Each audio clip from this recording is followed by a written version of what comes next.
What should you measure to induce fast improvement within your real estate team? Hey everyone, it's Nick McLean, owner of the Nick McLean Real Estate Group and co-founder of the Reside platform, where I have an opportunity to help 50 teams across North America improve their team's performance, sales, and overall growth. And this is a critical question that you need to be able to answer. What do you measure to induce improvement within your team? Because you can deduce that if you improve your team on an individual level, the individuals within your team, if they improve, they become better, more proficient, more efficient, better at conversion rates. You're going to get more sales, higher commissions, more revenue, and better profits. So, what should you measure? Should you measure one, what is done properly? Or two, what is not done properly? I'll give you a second. Which is it? Ask yourself this question. What are you currently measuring? Are you measuring what is done properly, or are you measuring what is not done properly? Well, the answer is you need to measure what's not done properly to make improvements. If you measure or point out what's done properly, it's just a pat on the back. Now, can that induce more performance, goodwill, great morale, great energy? Absolutely. Can acknowledging great performances get other people to aspire to achieve the same level of success? Absolutely. But acknowledging someone doing it properly does not improve their process. In fact, they may have done a really great job, but by telling them they did a great job doesn't tell them where they can improve. So you need to start measuring what is not done properly in order to get improvements.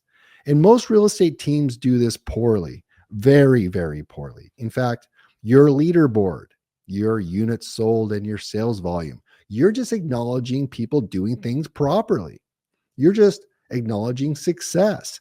But nowhere on the leaderboard does it tell you where there's areas for improvement. In fact, the profit and growth of your business is already inside your business. So you need to start measuring what is not done properly. Give you an example. You're currently measuring how many listings have been taken and how many listings have sold. But are you measuring the listings that weren't taken? Are you tracking the listing appointments, the listings that didn't close? Are you inspecting the listing appointment that didn't connect and didn't get assigned? Are you inspecting the process of a listing that was taken that didn't sell? Because within those areas, within those measurements, you're going to find the greatest improvements. And your people want to know where they're falling short. They desperately want to know that. They desperately want to improve. And based on the leadership and how you deliver that feedback is so critical.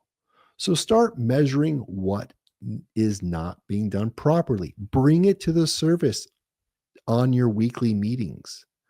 Bring forward what wasn't done properly and share ways to improve that across the entire company.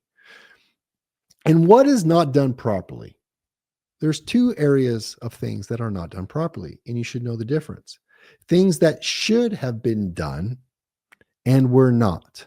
Things that should have been done that were not. A lead came in. Did you call it or did you not? It should have been called, but it was not called. You need to point that out. That was not done properly. A lead comes in and you did call it and you had a conversation, but you didn't have to use the right words in the right order. You didn't follow the script. You didn't make a compelling offer. You didn't discover. You didn't ask probing questions. You weren't in control. Not done properly.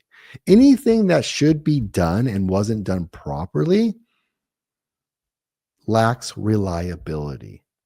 As a team leader running a team, you want the most reliable team. You need to be able to count on your people to do what they've been trained to do. So when you're pointing out what is not done properly but should be done, you're really pointing out the reliability. Can I rely on you to go on that listing? Can I rely on you to give you that lead? Can I rely on you as a team member to follow through on the transaction? Now, the second thing that's not done properly that is oh so critical to understand is things that should not have been done, but nevertheless were. Things that should not have been done. Your people could be taking action. They could be very busy. They could be doing great things on things that just don't need to be done. Has that ever happened where you're tracking multiple metrics? You point out to a team member maybe something they did not do or something that they did do that wasn't done properly, but then they point out all of the things that they did do. They did go to the open house. They did run around. They did pick up a sign. They did call these people, but none of that stuff was important or urgent or moved the needle on the business. In fact, a lot of it could have been delegated.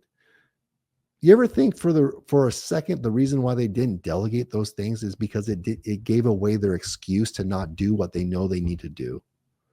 So start pointing out things that are not done properly. And one of those things is doing things, even though you did them great, that just frankly didn't need to be done. So as a team, to improve in 2025, your focus needs to be on what is not being done properly. Now, you should point out great work where it shows up and catch people doing great things in action, but also go a little bit deeper because there's also constant and never ending improvement for you and your team to win. Now, when they're doing it not properly, do it in private and ask them for permission to tell the story in public so everyone can learn.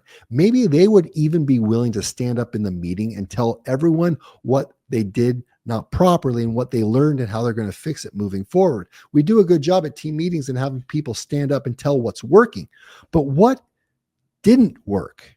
Or what did they do not properly that didn't work? And how are they going to change that moving forward? It's oh so critical for us to improve in 2025.